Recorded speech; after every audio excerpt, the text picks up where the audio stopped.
Tiga. Assalamualaikum. Today our group is going to present about presentation assignment of subject macroeconomics. We were given a question and we are going to answer it through our presentation. Let's move to the question A.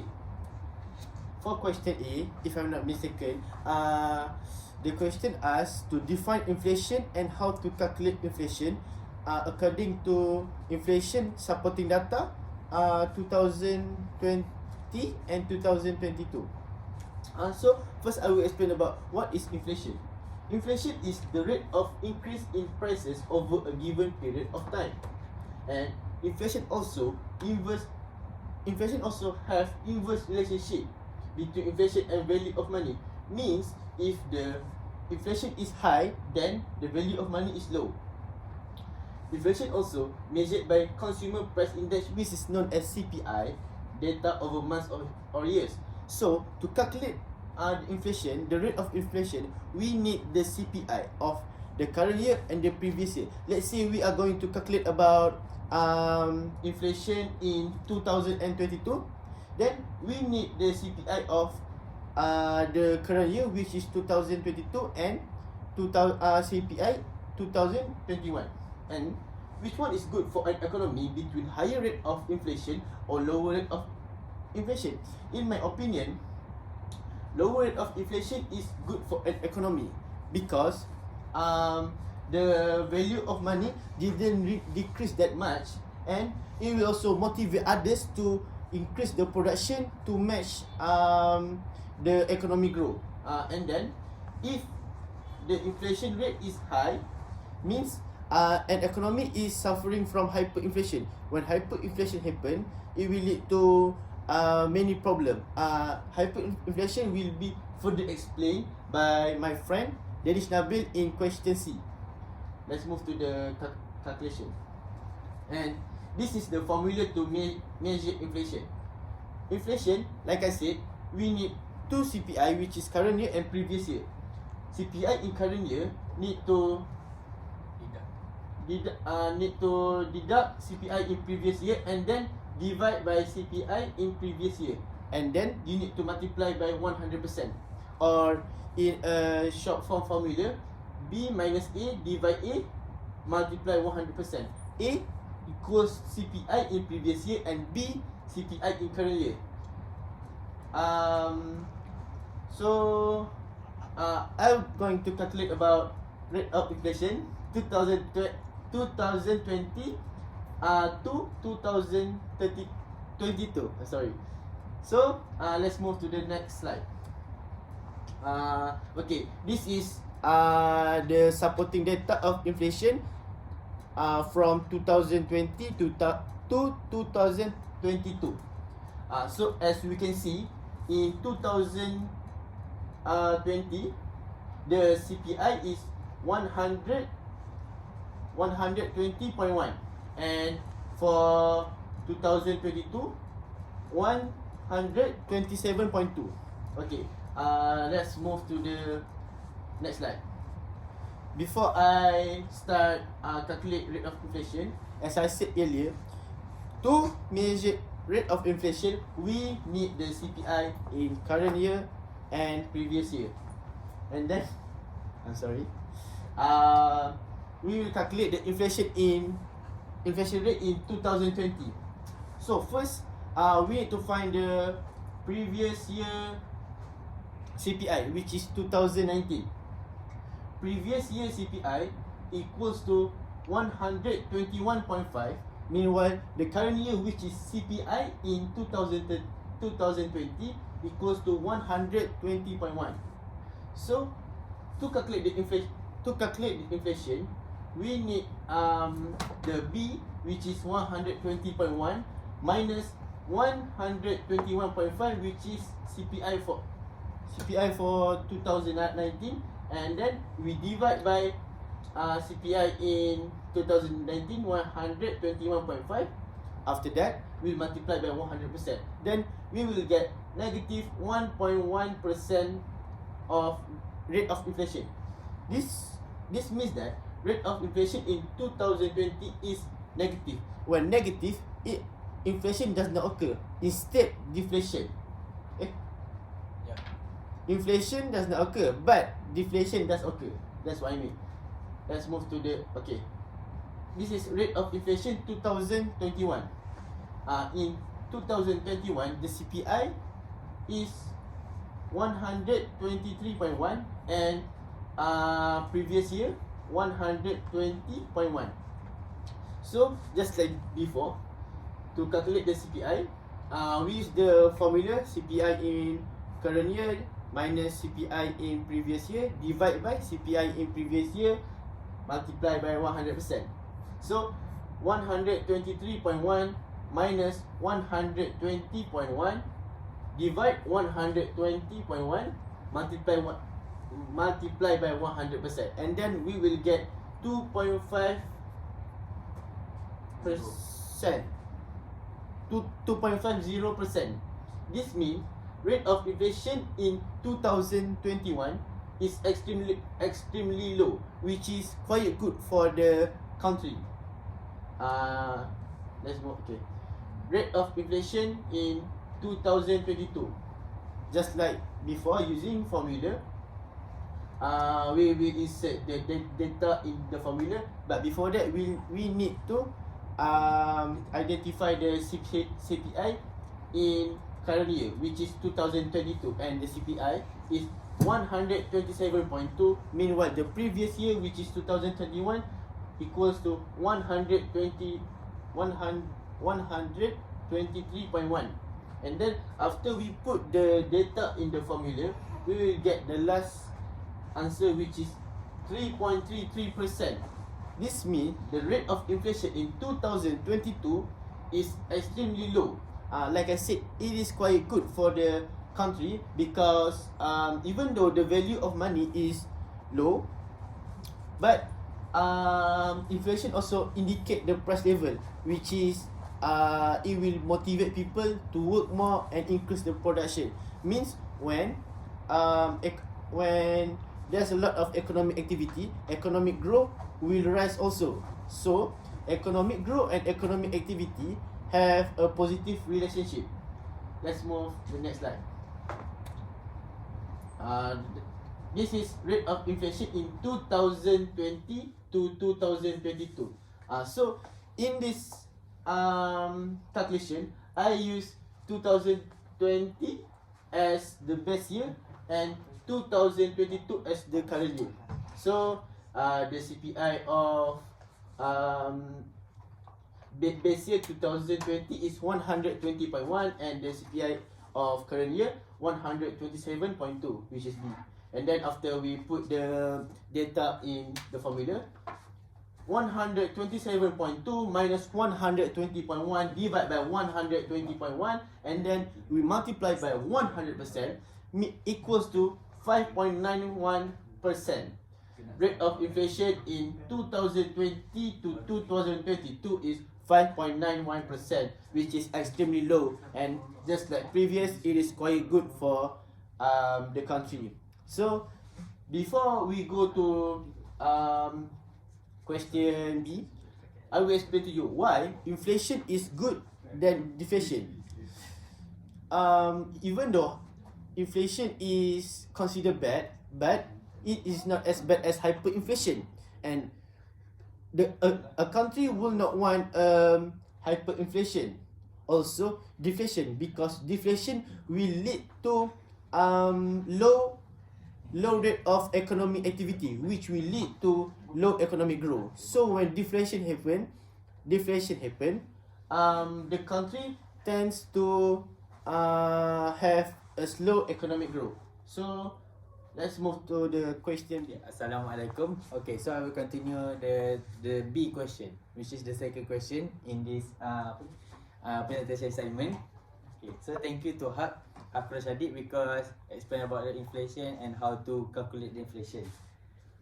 Okay, now I'm going to talk about the demand pull inflation. Okay, so at the first page, this is the graph for the demand pull inflation. As you can see, there are AS, AD, a lot of AD, Q, P and Y. Okay, I will explain what is this word stand for in the next slide. Next slide lah.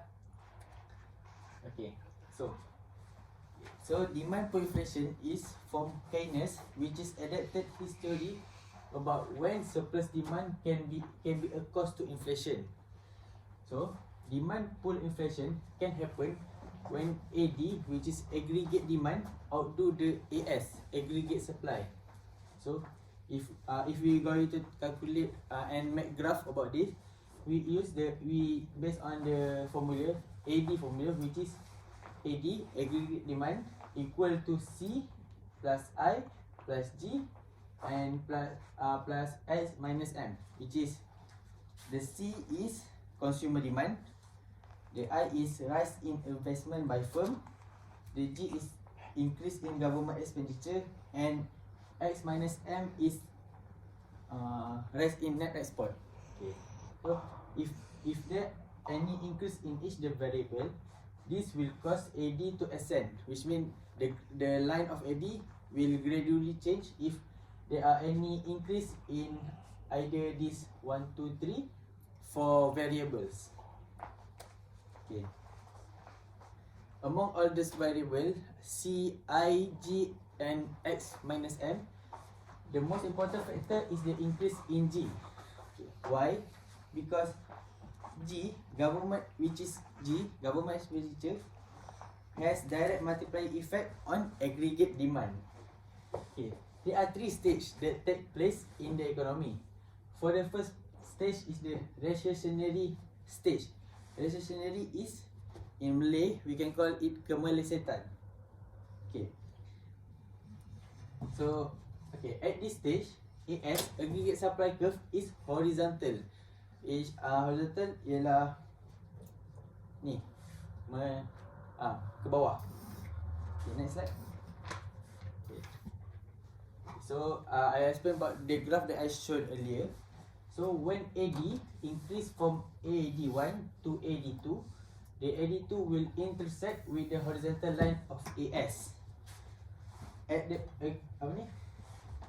equilibrium price of P0 and the new equilibrium output of Q2. Okay, price at that time, at the recessionary stage, price will remain at P0 because factor of production still available. So the rightward shift of AD only result in the rise of output from Q1 to Q2. Okay. For the second phase, which is second phase of the economy, there is less idle resources with decrease unemployment. Okay, as the AS curve is shaped as upward sloping, which is that way, it referred as a normal curve of AS. So if AD2 shift upward to the AD3, price will slowly rise from P to P1 and output will increase from Q1 to Q2. Okay, so if AD increase further to AD4, the price level will increase to P2 and the output increase to Q3. Okay. Inflation that happen in this phase is mild and creeping. It means that when that time and the second stage, inflation still happen, but it is lower. It's lower and maybe mid, not too high or not become hyperinflation. But it is still in the normal economy range. Okay. For the last stage or phase of the economy, when AS is vertical and constant at full employment output, a rightward shift of AD to AD5 causes the price level to increase rapidly to P3. As I showed at the graph earlier, you can see that P3 is higher than P1 and P2. Okay. So further increase of AD to AD6 also cause the price level to increase substantially to P4, which means they will increase more and more to the P4. Okay, next. Okay, so when industries cannot respond to these changes in AD, price price sorry, this is typo. Price will begin rise rapidly. So this called demand pull inflation, as the excess demand will pull the prices up. So it means that as Keynes said, too much spending chasing too few goods. Okay, it means that if buying power is high, that they buy and buy goods or service, the company that provide that good. Okay, thank you Muhammad Nabil Fikri for the brief explanation about cost pull inflation. Now I'm going to explain to you about cost push inflation. So first off, let's take a look at the graph of push cost inflation. So first we got the main price, which is P0, and then the increased price, which is price 1, and then we got Y1, Y0, YF, AD, which is aggregate demand, SRAS, and this indicate the price level and real national income. So next we got cost push inflation. What is cost push inflation? So cost push inflation is when a shortage of supply of labor, raw materials are reduced the aggregate supply, hence raising the price level. Aggregate demand still remains the same, but there are fewer goods or services. The supplier can charge more per unit since the resources are much more expensive. Price increasing before full employment reach, resulting in supply shock inflation. To make this simple, cost push inflation happen when the prices of things we buy go up because it costs more for business to make them. Next slide please. So the next point is, this is because the increase in the cost production are passed on to the consumer in the form of higher prices. If the demand for the end product or service is inelastic, cost push inflation can occur. Based on the graph, cost push inflation is shown where a leftward shift of the aggregate supply raises the price level. There are lots of factors that cause the leftward shift in the aggregate supply. Next slide please. So next point is, first that we have is wage cost. Cost push inflation is due to wage increase that cause business to raise output price to cover the higher labor costs. Company will increase the wage cost because they want to avoid their worker to transfer to other firm or company. Therefore, will increase the higher labor price and will make the price of an item that they produce become much more higher. Second is import price. Import price is caused by an increase in the price of imported raw materials, intermediate good, or the final goods and services. Because of the item that they need to produce their end final product increase, they need to increase the price to cover up their cost of making the final product. So the next point is, many firms import a significant proportion of their raw material or semi-finished product. If their import prices increase, then the firm will be forced to increase the prices to pay for higher raw material costs. Mostly, this will apply to a company that use a part or raw materials that imported from another country. When their raw material need to prices increase, they also need to increase the price of their final product. Next point is exhaustion of natural resources or natural disaster. If a main resource becomes scarce, the aggregate supply curve will shift to the left and prices will increase.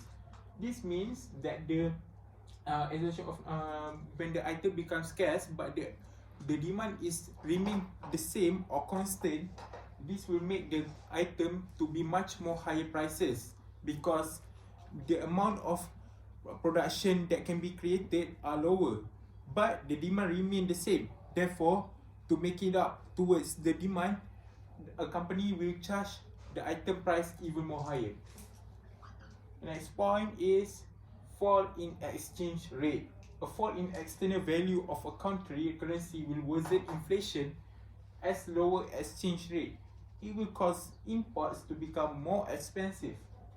Firms will have to pay more for the imported raw materials or machinery. This is what I have just explained before, and this will increase the cost production and results in a cost push inflation. Next please.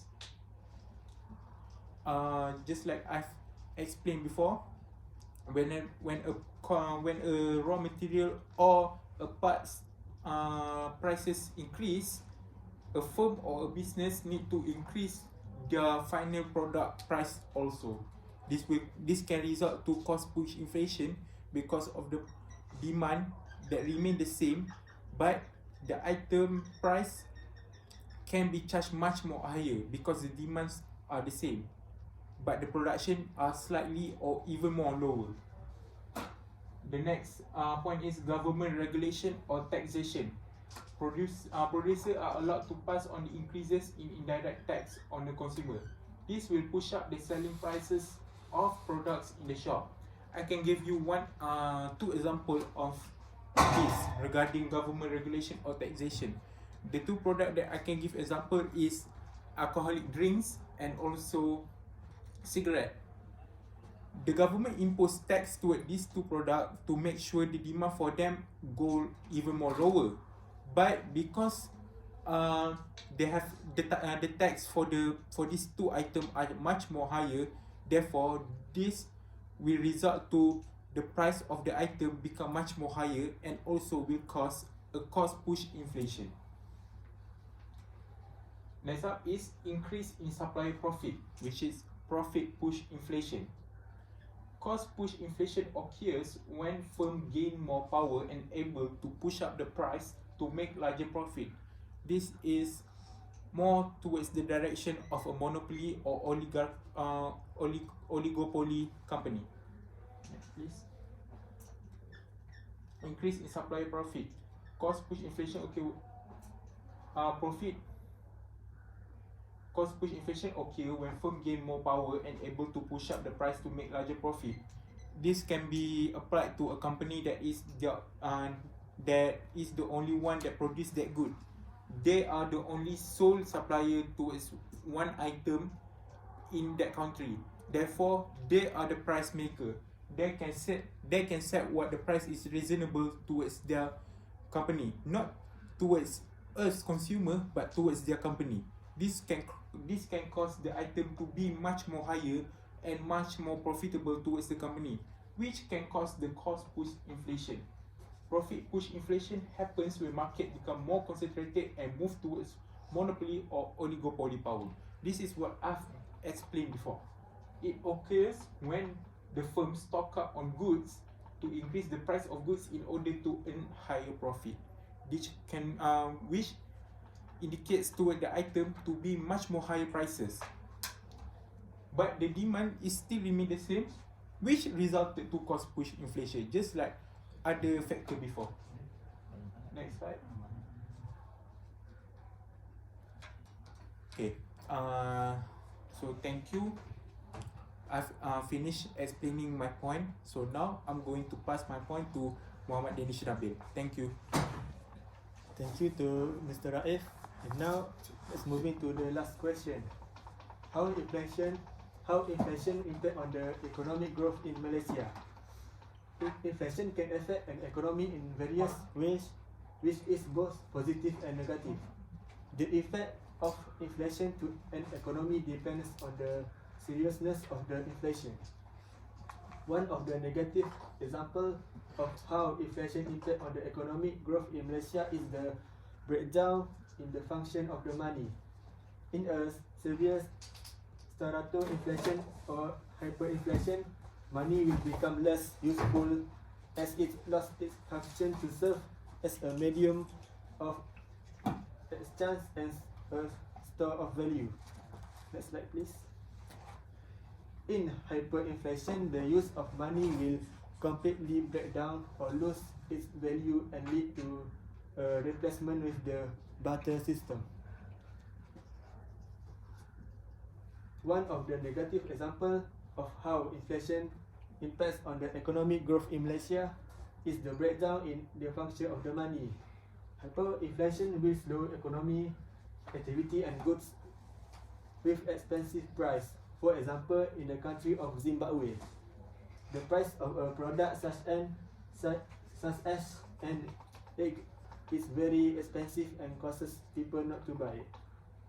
People will not buy if there are no people to buy, will causes a country to not get currency resources and will causes a Malaysian country to go backwards and the rates of the Malaysian economy will drop dramatically.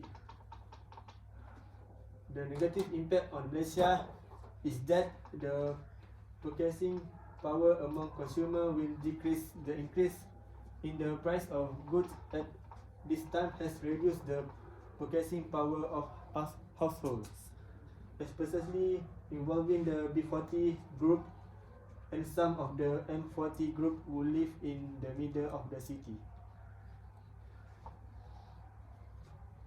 This in turn causes them to change their daily spending pattern, such as buying daily necessities in small quantities and in store that offer cheaper price. Due to the very severe inflation rate, the Malaysia government may provide aid in the form of food. In conclusion, hyperinflation will lead to low economic growth, and inflation will extremely low rate is good for the country and will lead to higher economic growth. That's all for me. Thank you. Thank you for watching.